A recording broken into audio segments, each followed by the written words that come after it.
Hey folks, I'm Tom Vasel. Jason Levine. Vroom vroom. Today we're taking a look at Formula D, which is a reworking of a game called Formula Day, which is a classic game about, well, Formula Day racing. You mean Formula One racing? Yes, that's a yes. Anyhow, Formula Day, Formula D, we'll probably call it back and forth, is one of the first modern board games that I ran across. I was at a store buying Warhammer stuff, and the guy said, look at this game, it uses different dice. And I was like, wow, 30-sided dice, wow, using in the game, that's really cool. And then I forgot about it, got it a few years later, and I played this more than most racing games in existence, I think. Yes, I remember when this came out. I remember when the original came out. Did you know that the original version only had a D20 and it had a chart? And in the first gear, you would roll the D20 and you'd either, if it was a low number or a high number, you'd either get a 1 or 2. Then you'd roll the D20 and you'd get a 1, 2, 3, 4. And it wasn't as cool without the dice, but it was still a great game. But adding the dice is what put this game over the top. No, I wouldn't play it if I had to do that sort of nonsense. Exactly. No. All right, let's take a look at how the game works.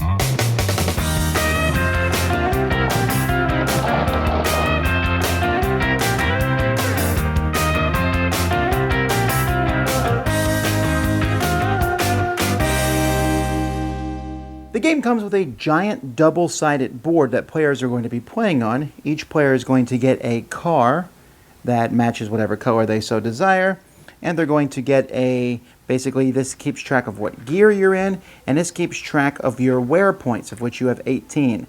Now this is the very basic game. The game revolves around dice. There's a black die which is used if you try to collide with stuff or sometimes to see if an event will happen. It's a normal 20-sided dice. But all the rest of the dice are specific custom dice for this game, and they correspond to gears. For example, the yellow die is a 4-sided die, but only rolls 1s and 2s. The orange die is a 6-sided die and is 2 to 4. And then 4 to 8, the red-sided die. 4th gear is 7 to 12. 5th gear is 11 to 20. And this 30-sided die is 21 to 30. Now, basically the way this game works is at the beginning of your turn, you decide what gear you're going to. You can go up 1 gear, or you can go down 1 gear, except in the first turn you have to start in first gear. But let's say this is the second turn, so I move up to second gear. I then roll that die, and that's the number of spaces that I can move. Moving cars is pretty simple. You just move them in a straight line, so 3 would be 1, 2, 3. You can curve and turn. You're just not allowed to do this unless you're going around a car. So if I rolled 3 here, I would be allowed to go 1, 2, 3. Now, of course, second gear is pretty slow, but when you're moving 20 spaces, you can move along pretty fast. Now, this is a curve here. It's in the red spaces. This shows a big yellow number. That's how many times you must stop in that curve. The green number is the longest the curve can be, 7 spaces. The red is the shortest it can be. When you're in a curve, there's arrows on a space, and that just means if I'm in that space, I can only go to one of the 2 spaces that has an arrow in it while moving. If you overshoot a curve, then you will lose wear points equal to the number of spaces you go over in the curve. And if it says that you need to stop there 2 times and you don't stop at all, like here you need to stop 2 times in this curve, then you will essentially be eliminated from the race. So that's it. Players are going to be zooming around the track, going through different curves. You'll notice in this curve you need to stop 3 times, moving and zooming through different sections, and the first person to the finish line is the winner. Now, you can play with multiple laps, and in that case players can stop at the pit zone where they'll have to come to a complete stop in here to heal up their wear points. But where the game really shines is when you decide to stop playing the basic game and play the advanced game. In the advanced game, you're going to flip this over and place it like this, and now you have the same gears, but now your wear points are split into different types of points. You're going to have tire points, which you will use when you overshoot curves, and if you run out of tire points, you can spin out. You have gear points, which lets you go up and down more gears. You have engine points, which you can take damage in your engines.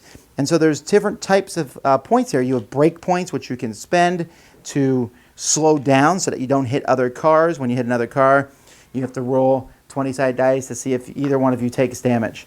So how many of these do you get? Well, each player will start with a driver, and this driver is placed like this. This is a generic driver, so you can see they start with 6 tire points, etc., and they have 3, 3, 3, 3, 2. Or you can play with custom drivers. Here's Jenny Silvers, and she's a very specific, has different numbers. Also, you can also play with special abilities. You can use these people, they're mostly for the street racing part of the game, but you can also use them with the full rules. So the advanced rules add different things that happen when you're out there, but basically they're just going to have different types of wear points. Some of these won't kill you when you lose them all, like tire points, but they also cause you to spin out, which basically can make you lose the race. Most races are a 3-lap race. You can stop in the pits to get your tire points back and a couple of the other points back. And that's basically that. You can also add weather effects. There's kind of some advanced rules if you want to make the game slightly more complex. The flip side of the board is the city racing side. This is Race City. It's essentially played the same, although you have these other cars you can use. These are, hot rods that you race, and you can use those drivers. And there's different sections of the track which might have different rules. Like in one section, people might shoot at you because you're making too much noise. Or maybe there's obstacles in the paths over here. So it kind of played the same way. You could even ignore these and just play with it as a straight racetrack. And if you get bored with the racetracks in this game, the 2 racetracks, there are plenty of expansion racetracks that are very easy to find out there. And you can even, if you find the old racetracks with Formula D, those will also work with this game. Now, first of all, Formula D, Formula Day, you are not missing anything by getting the new Formula D over Formula Day. In fact, I can't think of any advantage the old one has. The new one has better boards where you move the stuff. The boards are nicer than having to use a pen and paper and scratch things off with an eraser. It's definitely nicer to have the little peg boards. Right. The cars are nice. It's just a better production overall. The only thing is, and it's not even that big of a deal, these are all the maps that are out currently for Formula D. These are the new maps. You can also use the old maps with it. They work fine. But here there's a map in the game, and then there's 6 more here, but all these are 2 maps. So same with this one. Right, so you have so many maps to play on, and really, Formula D, I think, does a good job at making their maps different and all. Yeah. But for the most part, you don't need all those maps, unless you're playing huge tournaments, which I know people do. Yes. I mean, I ran this tournament last year at World Wargaming Championships, and we used the Nevada map as the final, and we put in all the rules on the Nevada map, what they've been doing with these maps versus the old ones is they put special rules on these street tracks, which is kind of cool. Do you play with those very often? I normally don't play with the street rules. No, we did. We played with the street rules on the Nevada map, including like you had to do a jump over the Grand Canyon, and if you miss, you fall in and have to drive yourself out of the canyon. And it was very cool to do that. And they have this casino pit where you go into a pit and you roll a die, and it's random whether you get fixed or not, but it's a quick pit. Mm-hmm. One person was behind and actually went into casino pit and failed, but it was still exciting to see. And I think that having those variations is kind of cool, because the original, I mean, I have all the original maps too, which we don't see here, but the original maps were just new maps, and they were basically all Formula One tracks. So you had like Monza. They did a difference with the curves and all. Yeah, because they were all every map in the original set was a traditional Formula One race, whether it was in Germany or Holland or Italy or the USA.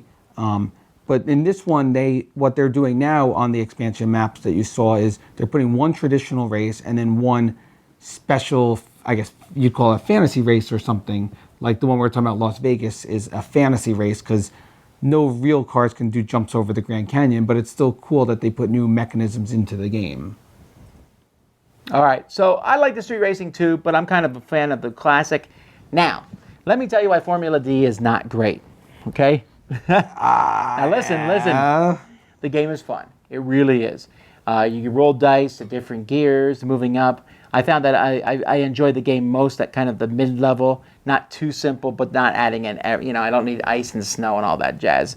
Just having the different points that you can allocate to things. I find that works best. And the game is really neat. But there are 2 big problems with Formula D. I want to clarify that I like the game despite these problems. All right. The first problem is this game can devolve into horrific AP, and I highly recommend that you just don't allow that.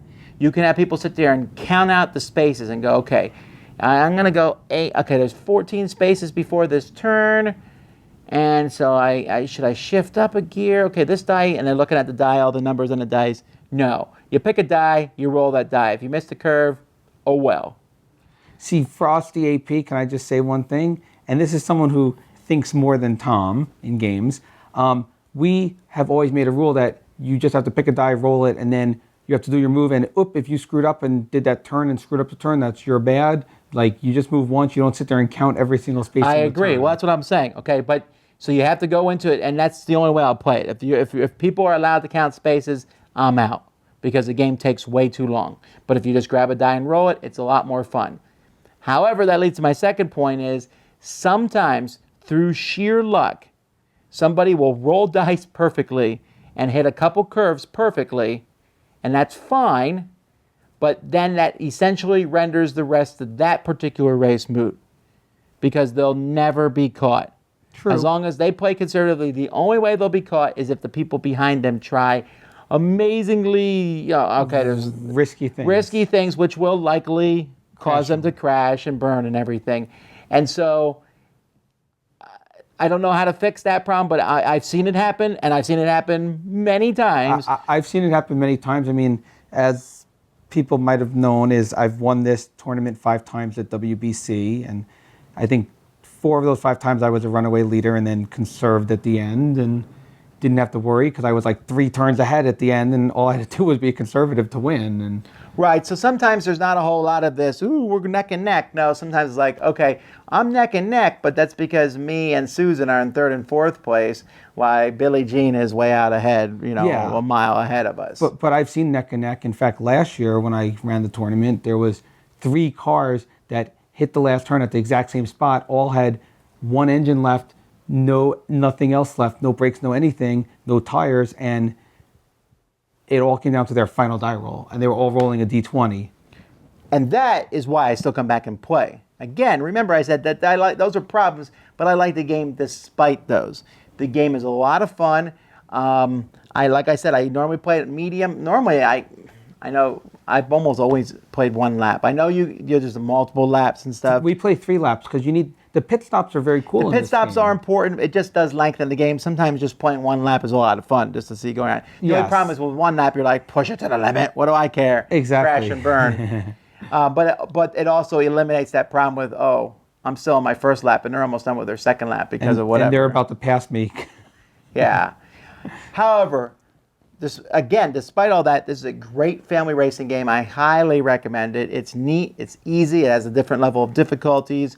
It's cool. It can take a lot of people. The base box here says 2 to 10, but there are some tracks that allow you to have even more than that. And if you play with less than 10, you can play with multiple cars. That's what I like to do. Yes. Or even when you are playing with 10, you have teams where, hey, we're both the red cars working together. And exactly. So even if I'm not in 1st place, I can be like, all right, I'm going to try to get a good placement so my team does well. To me, it's still the best racing game out there. There's other racing simulators, which are much more, this one's sort of a simulator, but only in the turns is it a simulator. It's more fun than most racing games. And I still think it's the best racing game out there. So what's your awesomeness rating? On this one, a 9. It's that good of a game. Wow. For me, it's probably a 7. I think it's very enjoyable, and this version is quite good, looks great, and there's a lot of variety with the tracks. But a fun racing game, Formula D. Vroom, vroom. Thanks so much for watching the Dice Tower videos. Find more great videos and reviews, as well as our top-rated audio podcast at Dicetower.com. You can also find other great shows at Dicetowernetwork.com. I'm Eric Summerer, and you've been watching The Dice Tower. The Dice Tower is sponsored by Cool Stuff Inc., where you can find great games for great prices. Cool stuff in stock. Check them out at CoolStuffInc.com.